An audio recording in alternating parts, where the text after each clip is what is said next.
바오리족은 식민지 시절 범죄 부족으로 지정되었던 역사 때문에 지금도 잠재적 범죄자라는 사회적 편견을 받습니다. 그래서 현재도 사회적 지위가 낮은 세 계층으로 나뉘어 생활하는 소수 민족입니다. 헌 옷을 파는 카파디아, 구걸로 생계를 잇는 마그니아, 남은 음식을 먹으며 구걸하는 차트니아가 대표적인 부족 구성입니다. 이들은 외부인을 신뢰하지 않고 기독교인과의 접촉도 쉽지 않습니다. 그러나 진심 어린 관심과 물질적 지원을 통해 신뢰를 쌓을 기회는 존재합니다. 바오리족은 대체로 비공식 정착촌이나 이동식 천막에서 살며 위생, 정의, 식수 접근성이 매우 낮아 영양 실조와 위생 문제, 의료 접근 부족으로 아동 사망률이 높고 기대 수명이 짧습니다. 아동 노동률이 높고 문해율이 낮아 정규 교육을 받는 비율이 극히 적어 복음을 전할 때 글보다 이야기나 영상, 구두 전달 방식이 효과적입니다. 바오리족 내에 컴퓨터 기술 교육이나 사업에 관한 실질적 도움, 직업 훈련과 문해 교육, 위생 개선 활동을 통해 이들 공동체의 복음 전파의 통로가 될 수 있습니다. 바오리족의 신자들이 성경의 진리를 바르게 배우고 인도 사회에도 기여할 수 있는 길을 찾을 수 있기를 기도합니다. 바오리족이 자신들이 낮은 사회적 지위에 절망하지 않고 복음 안에서 새로운 삶을 누리게 되기를 기도합니다.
일라반족은 이자바 또는 에자바스라고도 불리며 인도 남부와 스리랑카 북부 그리고 동부에 거주하는 티밀계 민족 집단입니다.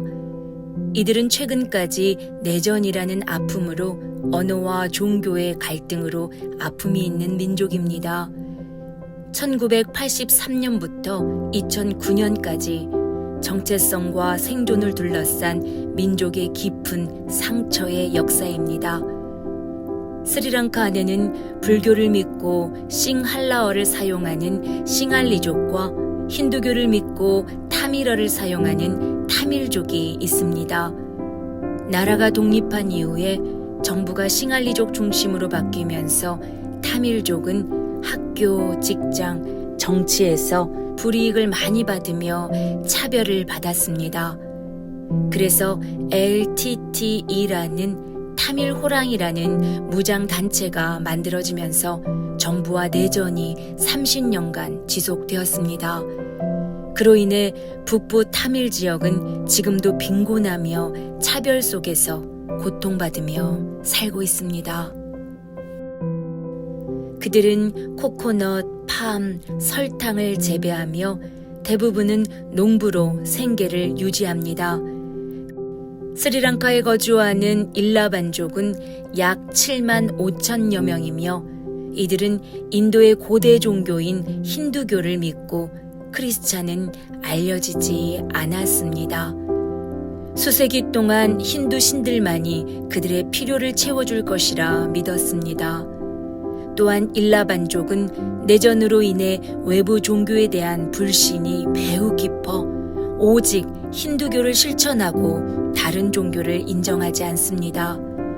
하지만 타밀어로 된 성경과 시청각 자료들이 적극적으로 보급되어져 복음이 전해지기를 기도합시다. 이들의 참된 구원이 되시며 이 땅에서의 상처와 아픔을 위로해 주시고 회복시키시는 예수 그리스도를 만날 수 있도록 기도합시다. 그리고 그들에게 복음을 전할 타밀어를 사용하는 현지인 제자들이 일어나도록 기도합시다.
I did not want Jesus to be my God. I never even thought that he would be. Jesus was a cuss word, and Yeshua was his name.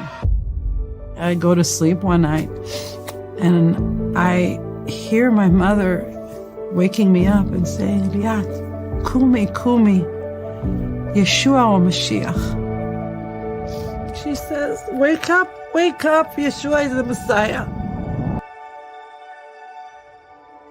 Hi, my name is Liat. I was born and raised in a suburb of Tel Aviv, in Bat Yam. Right after I finished my military service, I decided to travel to the United States. And then I met my husband, who was not Jewish, but it didn't matter to me. There was a connection. We both were seeking God, and everybody in the family was worried, how are you going to raise kids? And, where you're Jewish and he's Christian. But I was very stubborn, and I was convinced that you can do it if in a spiritual way, where we just both respect each other's holidays and each other's practices and all that. He really respected, my choice to seek my spiritual roots and to understand them. Our son was turning 13, and I really wanted him to be bar mitzvah. So the only place that let us have his bar mitzvah was an Orthodox Jewish organization. And they were so sweet and they were so welcoming. And I thought, maybe that's what I need to do.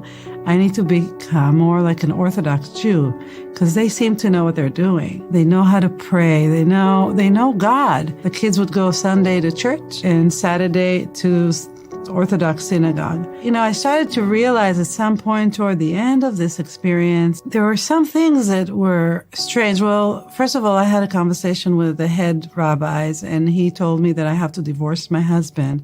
And I had a beautiful marriage. Besides this religion issue that was growing bigger and bigger as a monster in our family, we had love for each other and we were raising children. I didn't want to divorce him. Other boys, when they go out to read from the Torah, they would call out their names like Shimon, the son of Abraham. And when my boys would go up to the Torah, They would say,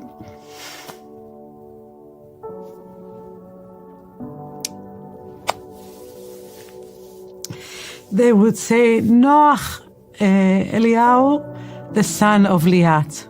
Slowly I realized that as far as they're concerned, Greg, my husband, doesn't count as their father, and that was very hurtful. I went to Judaism to find God, and I didn't find him through all these rituals. And so I had this voice telling me, this is not God. And I love my people so much, and I wanted to belong to them so much. But I had a feeling, and I knew that I'm never going to be in a place where the father of my children is not welcomed. So I still needed God. I did not want Jesus to be my God. I never even thought that he would be. So I developed this other God. I said, okay, I'm going to have something spiritual. It would be love, justice, honesty, and beauty. I really try to convince myself that that's going to be my God. And something in me in my life was breaking while my husband is really starting to develop this big faith in Jesus. He comes to me and he tells me, Liat, I believe in the same God that you do. I believe in the God of Abraham, Isaac, and Jacob. So I told him, well, if you do believe in the same God that I do, why can't you just be Jewish? Why can't you just forget about Jesus and all this stuff and be Jewish, and then we can just have a wonderful life together? And in the house, Jesus becomes the enemy. Every book that he buys or he reads, if I see it, I turn it around or I stuff it in a drawer. He starts hiding it. He's learning and reading in secret. Here I am. I'm saying the father of my children is not going to be rejected. I am starting to reject him. I'm rejecting him. I'm hitting a place where I'm working really hard to be good, but I'm realizing that I'm really not good at all. That God that I invented is not saving me. I need someone to save me from this, and I don't know how. And I'm breaking down. I go to sleep one night, and I hear my mother waking me up and saying, Liat, Kumi, Kumi, Yeshua or Mashiach.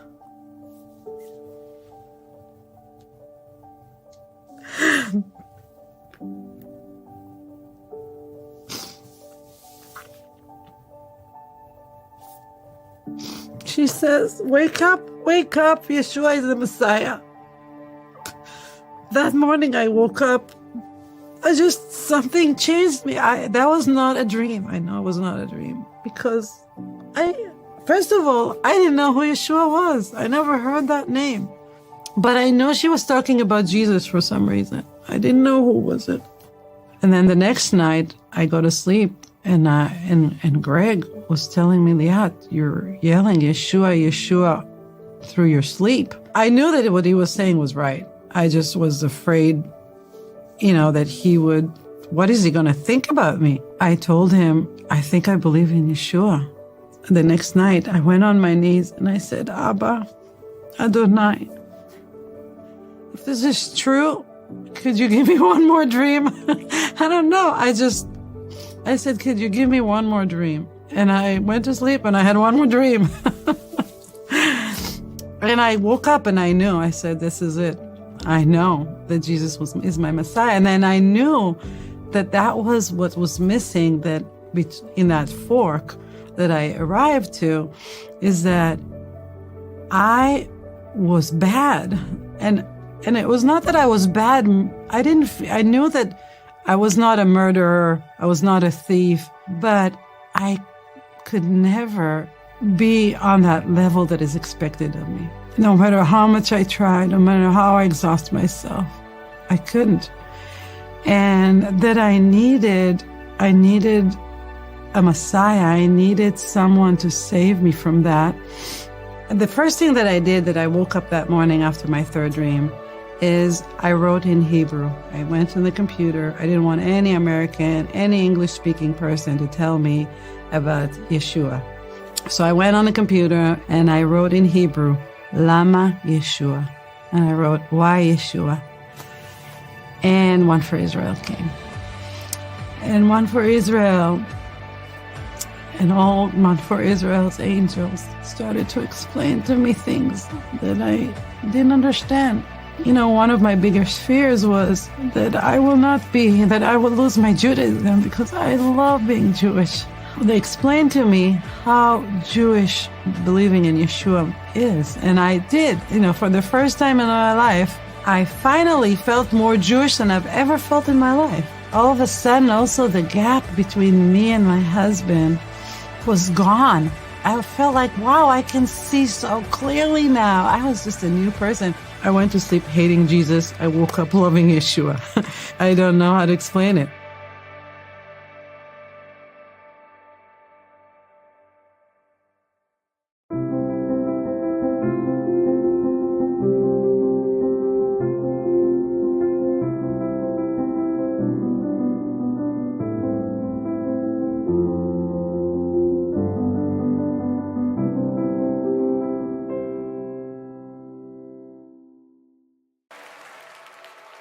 For God so loved the world, come on, that He gave His only Son, and whosoever believes will not perish, they shall have eternal life. We believe it, God. I shall hold to the cross.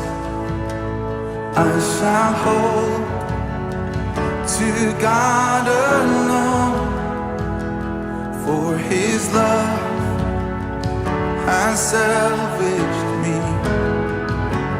for His love has set me free. For God so loved the world, that He gave His only Son, and whosoever believes will not perish, they shall have eternal life. Hallelujah, hallelujah. I shall wait upon the Lord. I shall wait upon His word, and by His grace I am released, and by His grace I am redeemed. Oh, for God so loved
will not perish.